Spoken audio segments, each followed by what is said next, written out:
Video കാണുന്ന ഭൂരിഭാഗം പേരുടെ കയ്യിലും ഇത്തരം ഒരു പാടുണ്ടായിരിക്കും. നിങ്ങൾ ചിന്തിച്ചിട്ടുണ്ടോ എങ്ങനെയാണ് ഈ പാട് നമ്മുടെ കയ്യിൽ വന്നതെന്ന്? അതിന്റെ പിന്നിലുള്ള കഥ എന്താണെന്ന്? 20-ാം നൂറ്റാണ്ടിന്റെ തുടക്കത്തിൽ ലോകമാകെ ട്യൂബർകുലോസിസ് എന്ന രോഗം പടരുവാൻ തുടങ്ങി.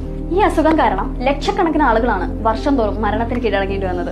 പനി, വെയിറ്റ് ലോസ്, അതിമാരകമായ ചുമയ്ക്കുമ്പോൾ രക്തം പുറത്തേക്ക് വരിക തുടങ്ങിയവയാണ് ഈ അസുഖം ബാധിച്ചവർ അന്ന് നേരിടേണ്ടി വന്ന പ്രധാനമായ ശാരീരിക വെല്ലുവിളികൾ. ലങ്സിനെ ബാധിച്ചിരുന്ന ഈ ഒരു അസുഖത്തിന് അന്നത്തെ കാലത്ത് യാതൊരുവിധ മരുന്നോ ചികിത്സയോ കണ്ടുപിടിച്ചിരുന്നില്ല. അതുകൊണ്ട് തന്നെ ഈ ഒരു അസുഖം ബാധിച്ചവരെയെല്ലാം മരണം തന്നെയായിരുന്നു കാത്തിരുന്നത്.